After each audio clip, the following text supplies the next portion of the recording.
What is up, everyone? Today we are back and we are talking about every single Smash Bros. Game in this one video. Throughout the many iterations of Smash, they've always had these other side modes per se that were added in and out of different versions. So today I wanted to go through the games in the series and tell you the best side modes. Who knows what's technically considered a side mode or not? Email Sakurai if you're really curious, but for the sake of this video, I'm saying a side mode is anything that's not your typical group smash or main single player game. Okay, let's look at some side modes.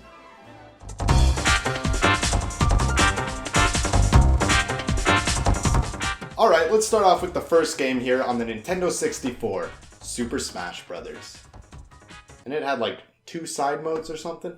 But luckily, it was like a quality over quantity approach, because I consider these both to be some of the best side modes. Break the targets. Simple concept. Here's a target, now break it. This mode gave the players 10 targets to hit on a custom level specifically made for each character. And the layouts of the stages as well as the target placements were all designed around a character's unique toolkit. So it kind of taught you every character's own moves and made you think about how to use your moveset in different ways. Then there's board the platforms. Same deal here, but now you are boarding some platforms. Yeah, these titles are straight to the point. This time, every stage was designed around each character's jumping abilities, teaching you different ways your character can move and reach platforms. So both modes were perfect complements to one another. One of them teaches you how to use your character's moves, and the other teaches you how to use your character's platforming, all without a dumb tutorial for any of the characters. These are 2 modes I wish they bring back in newer entries because they were a lot of fun.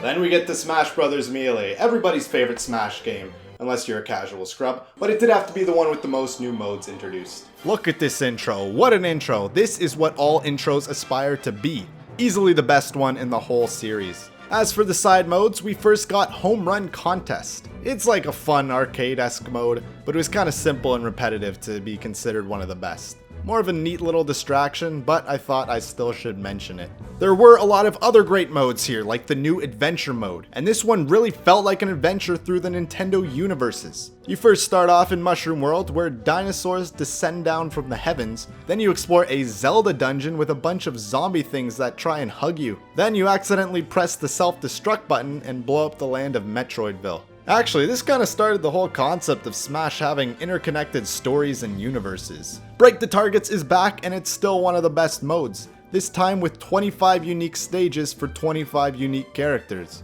I already talked about this mode before, so I'll leave it at it's even more fun and challenging. Then there's All-Star mode. It's like Advanced Classic mode, aight? You just gotta fight every character in a row with only 1 life. And you don't get healed every game, meaning your percentage carries over. They do give you 3 hearts, however, in this little waiting room that you can go to between every game, so use these heals wisely. But the best mode for me was the event matches. These were just a bunch of different challenges. And there were just so many too. There's like 51 of them, so you never knew what kind of match it would be. There's good ones, bad ones, hard ones, easy ones where you fight everyone, and ones where you fight no one at all. Big ones, tiny ones where you fight yourself, and others where you fight yourself again. There's a lot of variety in them, that's the point I'm making here. And they specifically made 51 challenges, just as a little surprise, so when you think you're done and finish the 50th one, there's still one final challenging match.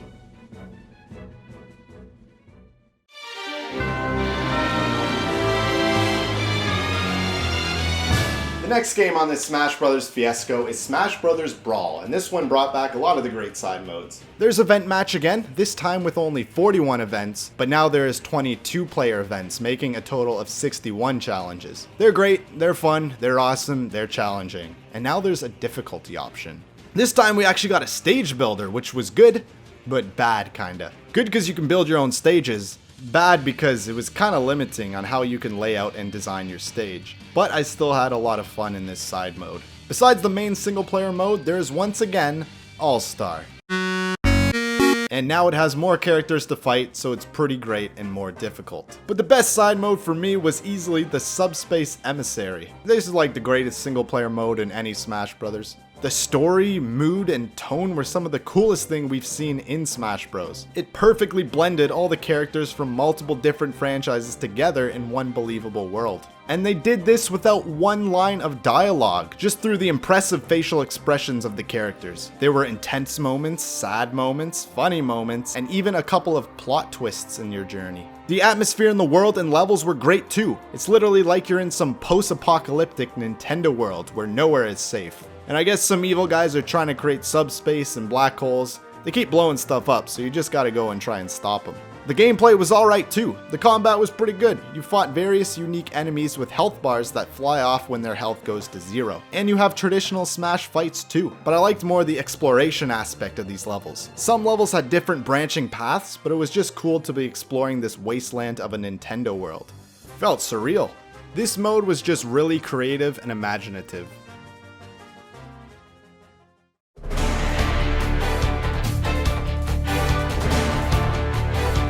Now we get to Smash Bros. For 3DS and Wii U.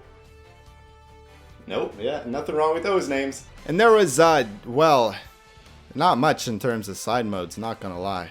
A lot of the main side modes got removed in this one, unfortunately. Oh, event matches here, luckily. I literally forgot this one existed, honestly. However, I didn't find this one as enjoyable from the previous games. I don't know, it seemed like they were running out of ideas or something. It did have a new branching path system that was kinda cool. And hey, at least we still had event match in this game.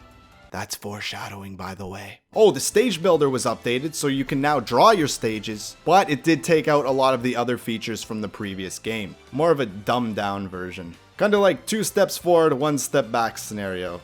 So, special orders was kinda cool. Mainly the crazy hand mode, where you had to keep on selecting challenges for prizes, but the catch here is that your percentage carries over between challenges, and if you die once, you lose all your earned rewards. Gives this game kind of a cool risk-reward dynamic, because you can cash out with all your prizes, or risk it and do another challenge. So out of all these modes, the best one I'd say is a little mode on the 3DS called Smash Run. On the Wii U, we got Smash Tour instead, which I still don't know how this game works. I guess it's like a board game? Yeah, emphasis on the board part. But for Smash Run, it has you first go through a subspace emissary type level to collect a bunch of items that you can power up your stats. Improve your speed, jump, attack, and whatnot. Once you're all swole, you face off in challenges with other opponents, like racing or fighting each other. It was a cool mode to sink some time into.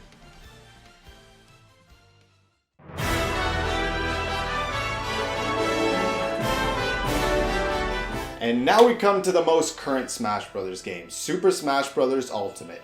A game so ultimate that they put no effort into the side modes. So there is Smashdown and Squad Strike, and they're fun in their own right, but I don't know, they're pretty well just normal matches with different formatting, so I don't know if they even count. Stage Builder was great this time. It took the best parts from Smash 4 and Brawl and made the most customizable version. Easily the best stage builder here. You got layers now and a bunch of new things you can place. Plus you can share and download stages online through the shared content feature. Also, for the first time since it had been introduced, Event Match wasn't in this one. And it was like my favorite mode in Melee, so it's unfortunate to not see it here. And yeah, the best mode for me was the World of Light. It was pretty decent, not nearly as good as the Subspace Emissary, not even close for that matter, but it had its own thing going. You had like a bunch of matches laid out on a world map, because you gotta run around and save the world, save all your character friends again. And in each match, you could use a lot of spirits or power-ups, and then your opponent was all powered up, and every level's like a reference to some other Nintendo something. Yeah, you know, just play this one. It's a bit easier to understand how it all goes down. This mode did provide a much needed single player adventure in this game. And there we have it, those are my favorites. It's kinda interesting to see how they started off with a few side modes, then peaked in Melee and Brawl, and then just kept taking them out from there on. I guess now they're mainly focusing on fine-tuning the gameplay and having competitive online modes, even though it's not fixed. Thanks for watching, everyone. If you made it this far in the video, consider liking it, as well as tell me in the comments what your guys' favorite side modes are. Maybe we can have a little discussion or something. Yeah, that sounds fun. So, in conclusion, just let me break the targets again. A new record!